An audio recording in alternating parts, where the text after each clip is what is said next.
Olá, olá! Seja bem-vindo, seja bem-vinda. Que bom conversar com você por meio de questões da banca CESP Sebrasp. Isso mesmo, hoje, terça-feira à tarde, é o nosso momento de tema livre. Então vamos lá, vamos fazer questões, vamos atualizar questões e vamos conhecer a banca que você enfrentará no TSE Unificado. Hoje não haverá interação ao vivo. Esta aula é gravada, mas eu não poderia deixar de estar aqui para conversar com você sobre essas questões tão interessantes dessa banca tão interessante. Eu sei que algumas pessoas acham que não. Sebrasp é muito complicada, mas a gente vence a banca. Calma. Calma, a gente chega lá. Então, se você está aqui pela primeira vez, meu nome é Raquel Tinoco, professora de Direito Eleitoral do Que Concursos, você está no canal do QC no YouTube. Não trouxe material, não tem problema, está sem material, não tem problema, ele está no blog Professora Raquel Tinoco, isso mesmo, lá você encontra este e todos os outros materiais de todas as outras aulas. Você também pode acessar o material pelo link na bio do Instagram, @prof. Raquel Tinoco. Ficou com dúvida da aula de hoje? Mande sua dúvida, envie sua dúvida pelo blog ou pelo Instagram, ou pode deixar nos comentários do vídeo, se você preferir. Então vamos lá? Essa aqui não tem 20 minutos, não, essa aqui é direta. A gente vai conversando, resolvendo questões. E eu trouxe para você hoje TRE Rio de Janeiro 2012, analista judiciário, área administrativa, e a gente já começa com polêmica. Isso mesmo, a gente já começa corrigindo essa prova com polêmica, uma polêmica interessante, inclusive essa questão ela é criticada, porque Sebrasp geralmente não aborda assuntos com corrente minoritária, onde há divergência doutrinária ou jurisprudencial. Então vamos lá? Vamos analisar essa questão para ver como eu devo me comportar ou portar-me ou comportar-me em prova diante de uma questão desse formato. Beleza? Compartilhando então o slide com você, a gente começa a conversar sobre as questões agora.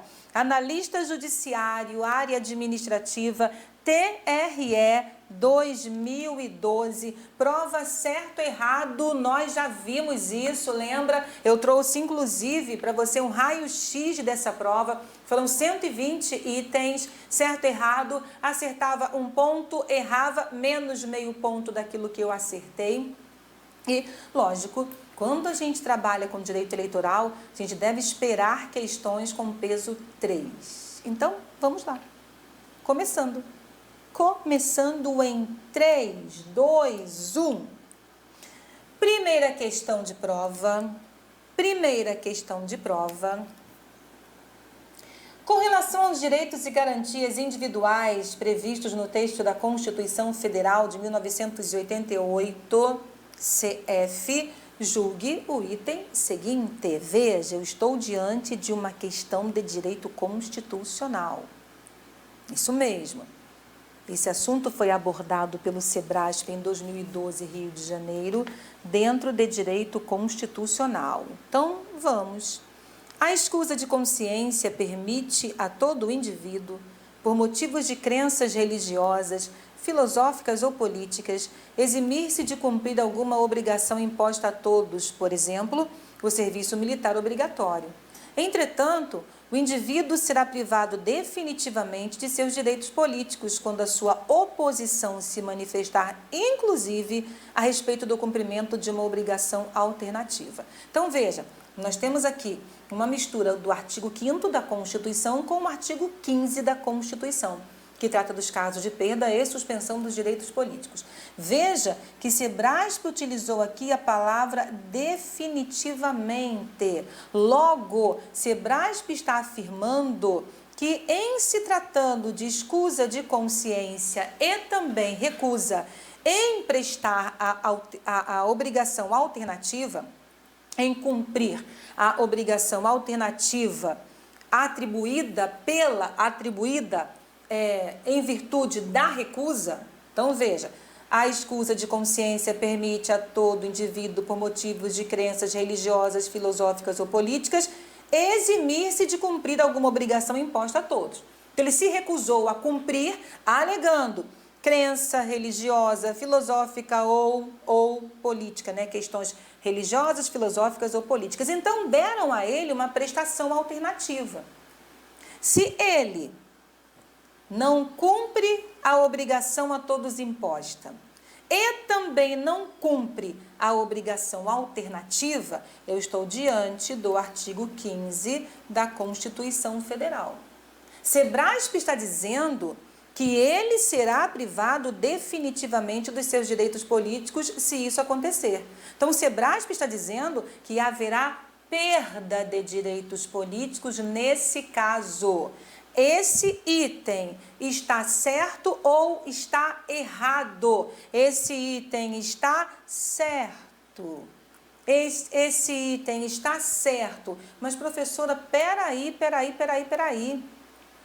A gente estudou em direito eleitoral que esse é caso de suspensão. Porque o TSE segue a corrente majoritária. E o Sebrasp fundamentou a sua questão na corrente minoritária. É exatamente isso que a gente falou, essa crítica. Essa questão não deveria estar em uma prova objetiva, porque em uma discursiva você poderia argumentar. Mas ela estava em uma prova objetiva, você já sabe a linha seguida pelo Sebrasp, ela está dentro de direito constitucional e o Sebrasp não anulou a questão, porque ele fundamentou essa assertiva na corrente minoritária. Qual é a corrente majoritária, prof?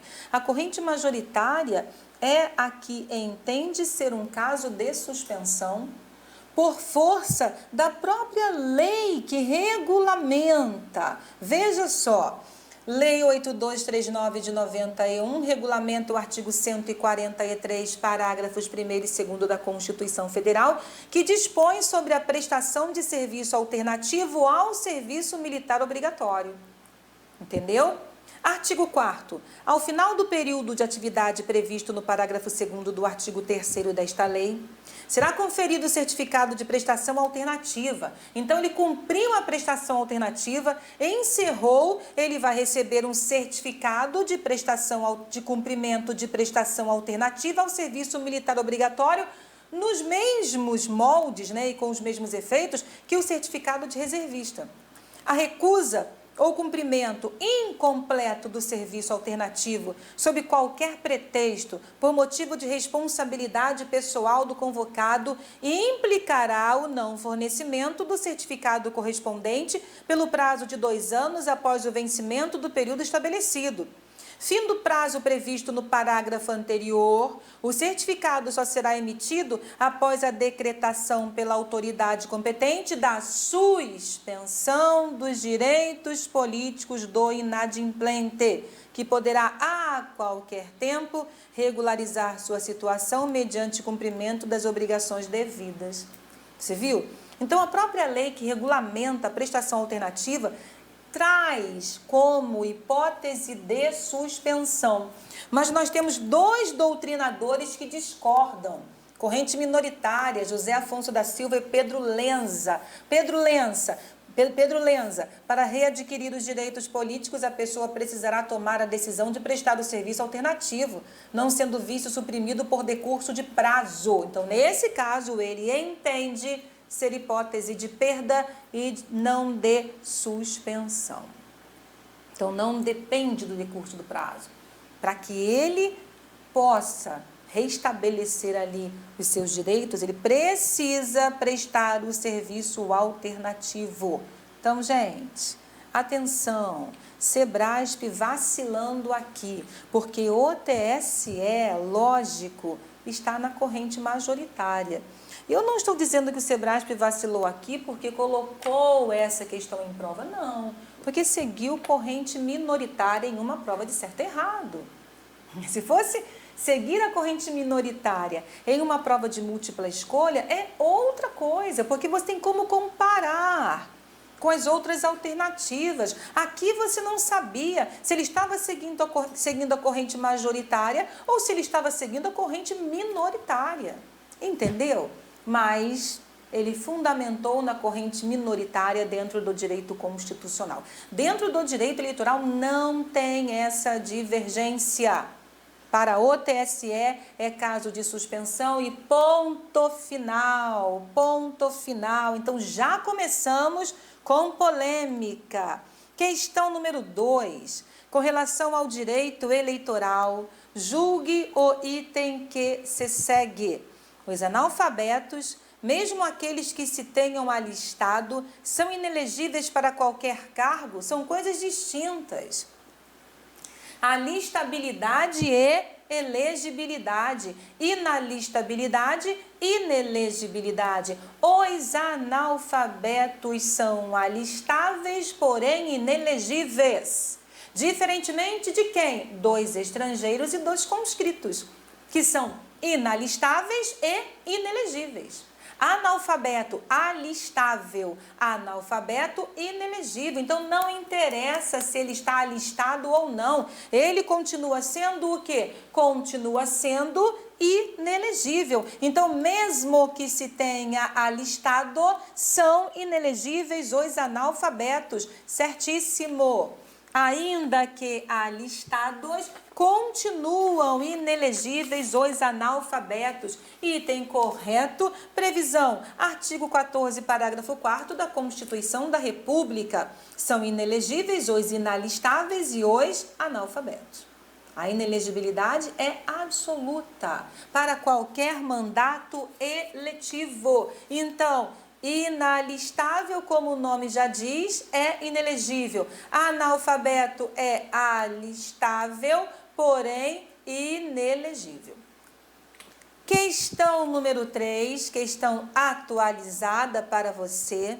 Com relação ao direito eleitoral, julgue o item que se segue. Uma das condições de elegibilidade previstas pela Constituição Federal é a filiação partidária.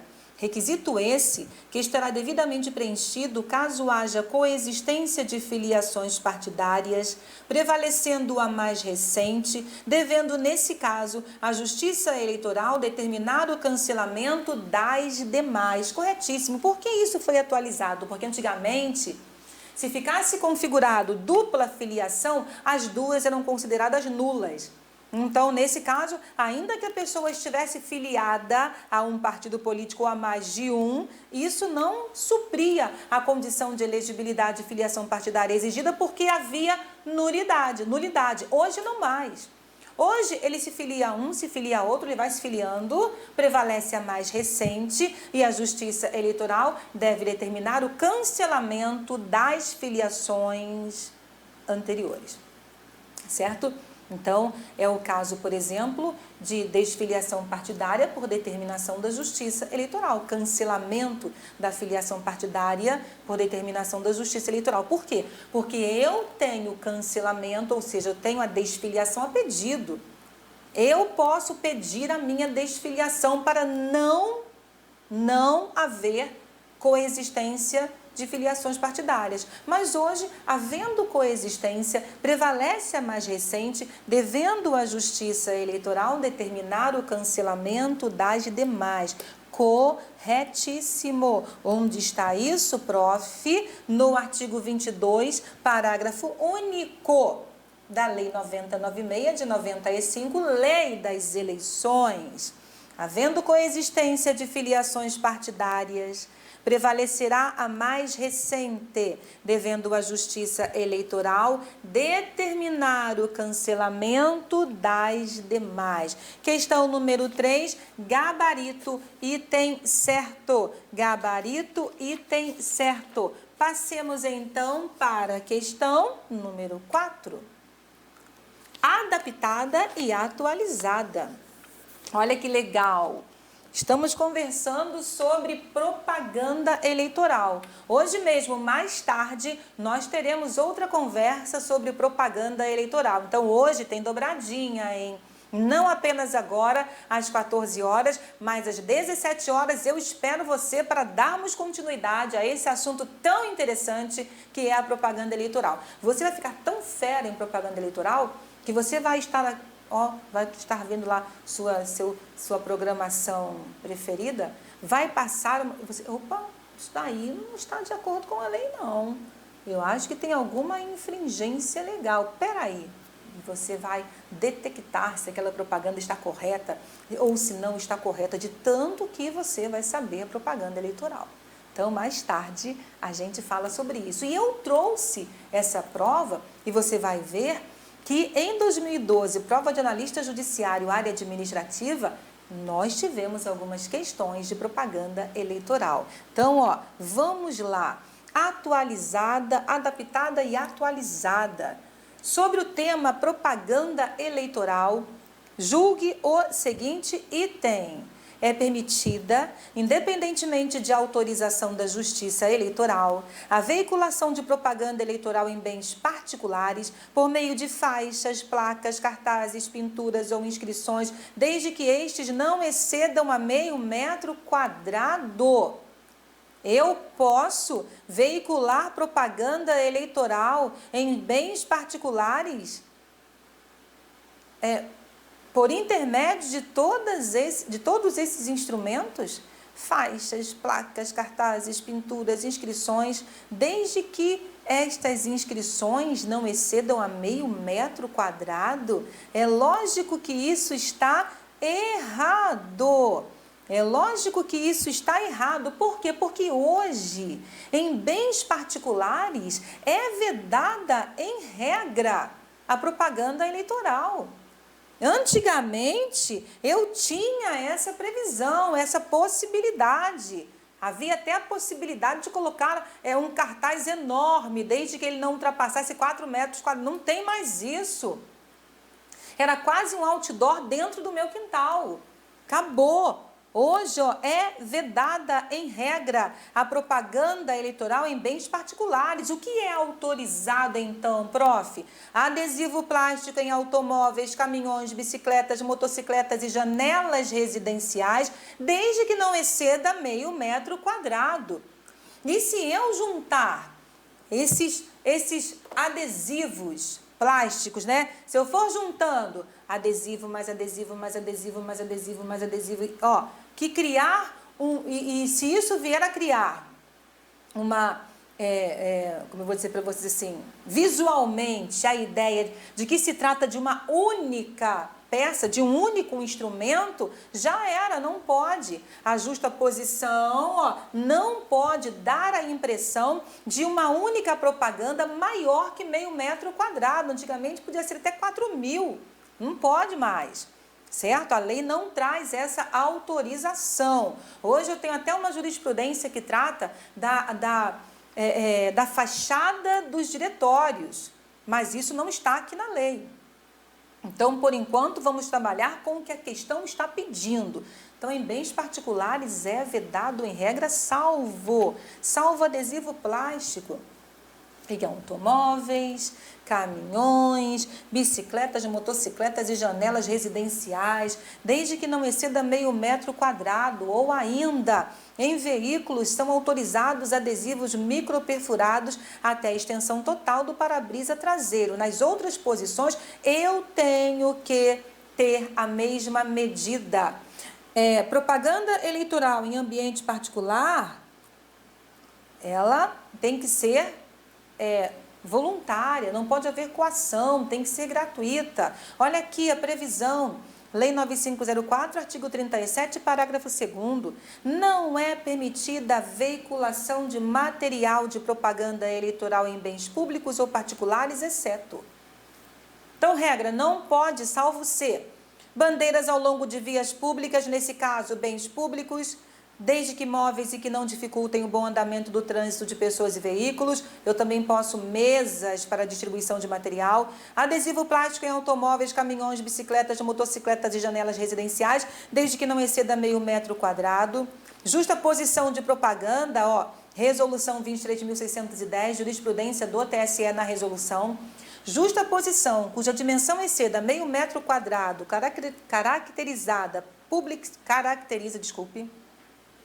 Justaposição de propaganda, cuja dimensão exceda a meio metro quadrado, caracteriza a publicidade irregular em razão do efeito visual único, ainda que se tenha respeitado individualmente o limite de meio metro quadrado.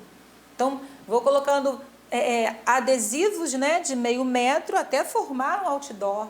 Não pode, não pode.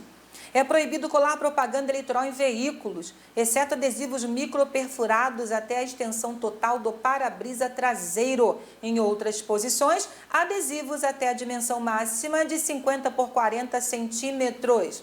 A propaganda eleitoral em bens particulares deve ser espontânea, gratuita, sendo vedado qualquer tipo de pagamento em troca de espaço para esta finalidade, e também não é permitida coação, obrigando que eu coloque no meu quintal, na minha janela, uma propaganda. Tudo bem? Seguindo para a questão número 5. Sobre o tema propaganda eleitoral, julgue o item seguinte, julgue o seguinte item. É vedada a colocação de propaganda eleitoral de qualquer natureza, em árvores e jardins situados em área pública, ainda que não lhes cause dano. Será que se não causar dano, eu não posso? Será? Isso está o quê? Certo ou errado? Certíssimo. Certíssimo. Artigo 37, parágrafo 5º. Artigo 37, parágrafo 5º. Nas árvores e nos jardins localizados em áreas públicas, bem como em muros, cercas e tapumes divisórios, não é permitida a colocação de propaganda eleitoral de qualquer natureza. Pergunto para você, o que significa propaganda eleitoral de qualquer natureza? É vedada a colocação de propaganda eleitoral de qualquer natureza. Qualquer natureza significa qualquer natureza. Nenhuma propaganda eleitoral pode ser colocada aqui, ainda que não haja dano. Ainda que não haja dano. Então, não invente, não queira colocar aquilo que a lei diz que não pode. Não pode? Não pode. Vamos para a próxima questão, questão número 6.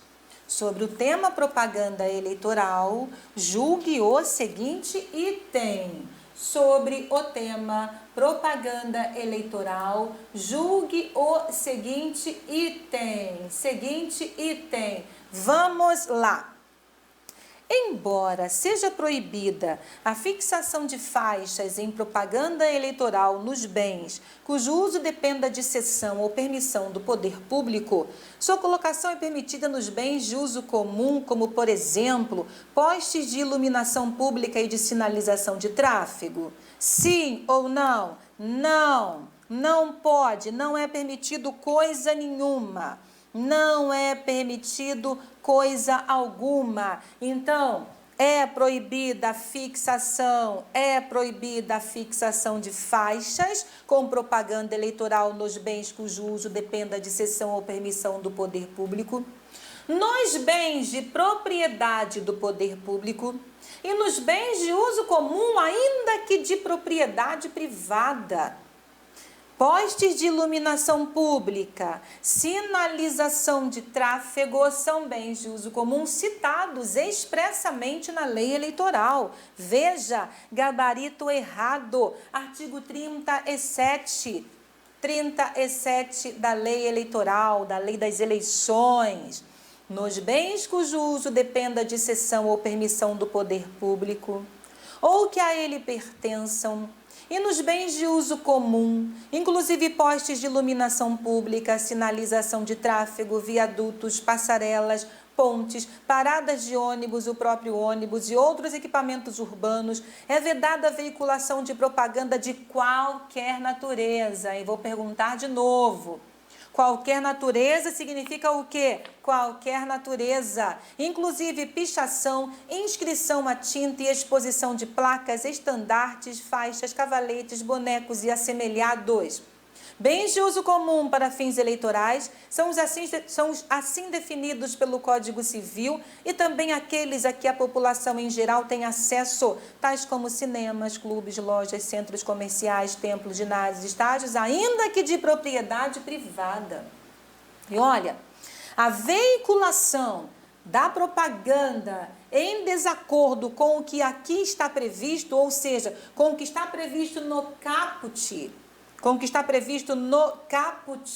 sujeito responsável após a notificação e comprovação, a restauração do bem. Ele tem que restaurar o bem onde ele fixou essa propaganda. E se ele não restaurar dentro do prazo, ele pode ser multado no valor de 2 a 8 mil reais. Multa de 2 a 8 mil reais por propaganda, por local. Jurisprudência fala em táxi, ônibus, isso já foi objeto de prova. Táxi também o táxi é de permissionário, então cujo uso dependa de cessão ou permissão. Então toma cuidado. Ônibus, táxi, além de ser de uso comum, né, gente? Além de estar ali à disposição, o ônibus é de uso comum. Então, não pode, toma cuidado com isso, não pode. E, se comprovada a propaganda irregular, notificado e comprovado, tem que restaurar, não restaurar. Não restaurou dentro do prazo legal, multa de 2 a 8 mil reais. Certo? Beleza? Seguindo, então, para a questão de número 7. Questão de número 7. No que se refere aos privilégios e garantias eleitorais, julgue o próximo item. Privilégios e garantias eleitorais, julgue o próximo item. É autorizada a disponibilização pela União à Justiça Eleitoral de veículos e embarcações, incluídos os de uso militar, para o transporte gratuito de eleitores em zonas rurais nos dias de eleição.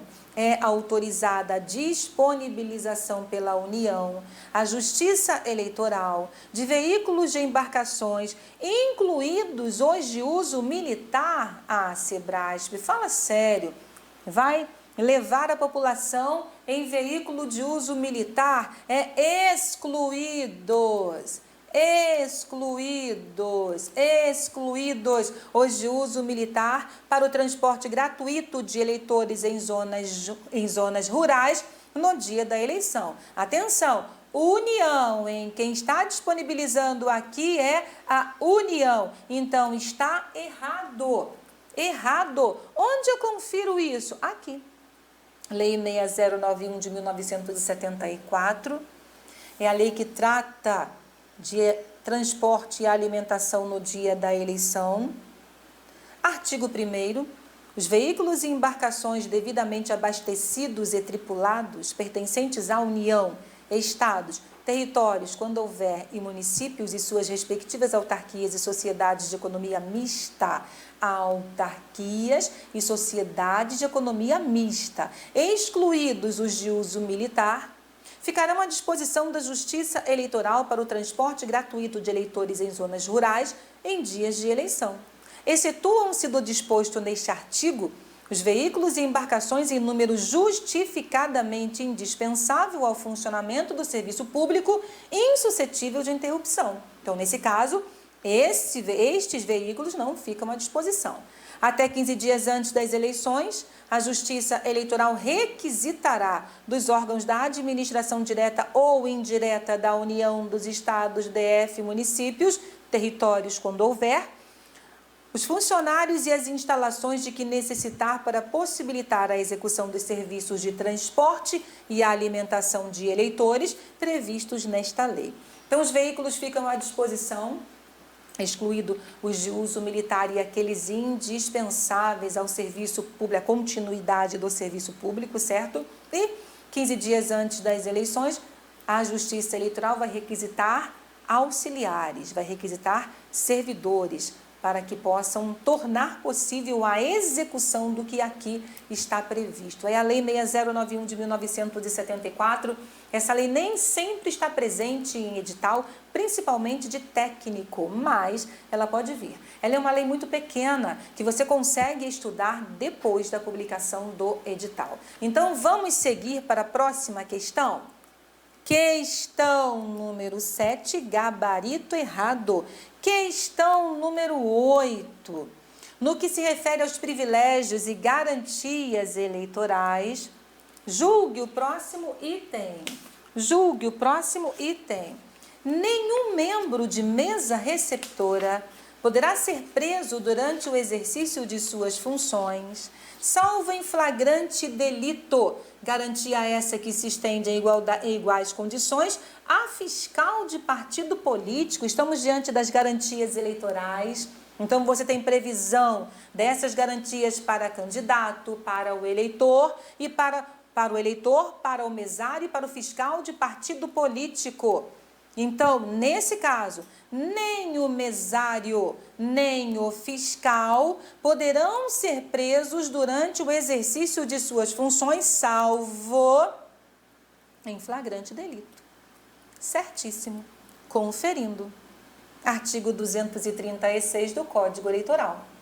Nenhuma autoridade poderá, desde 5 dias antes e até 48 horas depois do encerramento da eleição, prender ou deter qualquer eleitor, salvo em flagrante delito, ou salvo em virtude de sentença criminal condenatória por crime inafiançável, ou ainda em virtude de desrespeito a salvo-conduto. Eleitor, veja o prazo. Vamos lá, hein? Pleito está aqui, certo? 5 dias antes e até 48 horas depois. Nenhuma autoridade poderá, desde 5 dias antes e até 48 horas depois do encerramento da eleição, prender ou deter qualquer eleitor, salvo em flagrante delito ou em virtude de sentença criminal condenatória por crime inafiançável ou ainda por desrespeito a salvo-conduto. Então, é a garantia dada ao eleitor.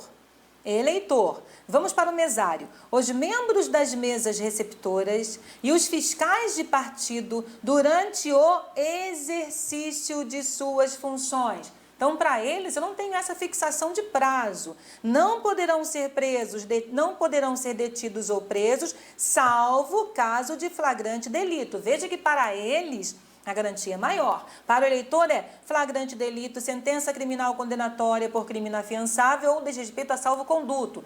Para o mesário, para o fiscal, flagrante delito. Da mesma garantia gozarão os candidatos, ou seja, eles também só poderão ser detidos ou presos em caso de flagrante delito, só que para eles, desde 15 dias antes das eleições.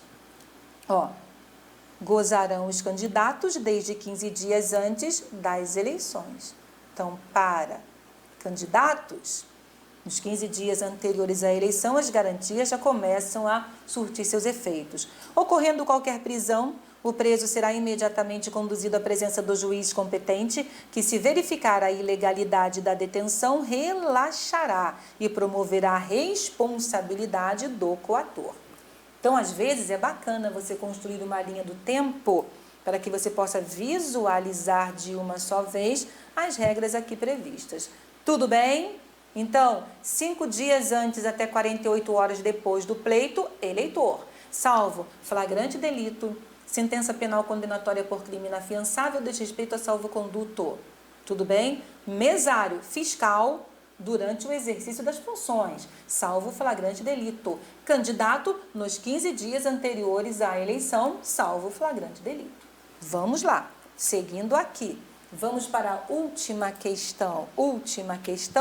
Questão número 9. Questão número 9. No que se refere aos privilégios e garantias eleitorais, julgue o próximo item.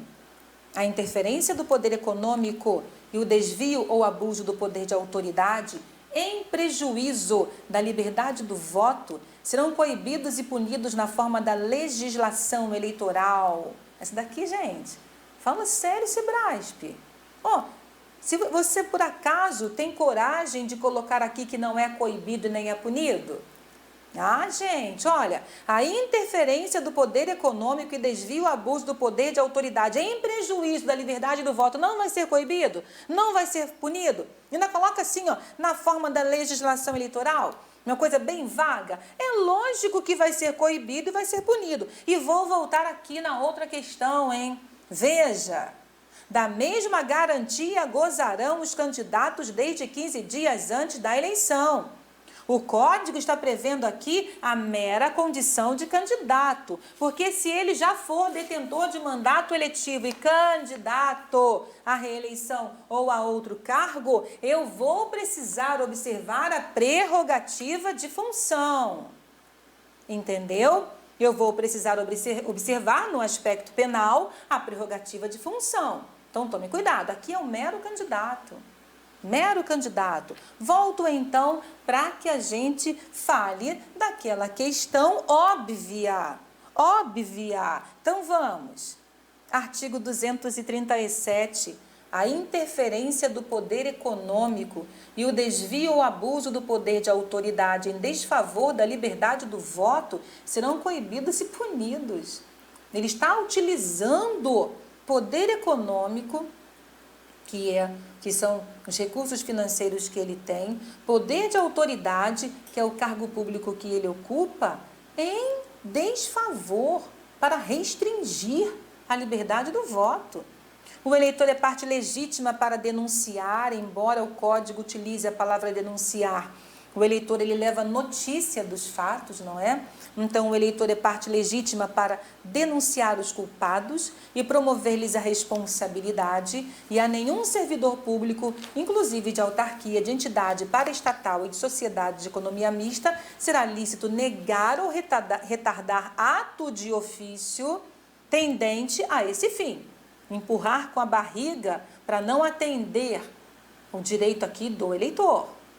Qualquer eleitor ou partido político poderá se dirigir ao corregedor geral ou regional, relatando fatos, indicando provas e pedir abertura de investigação para apurar uso indevido do poder econômico, desvio ou abuso do poder de autoridade em benefício de candidato ou de partido político.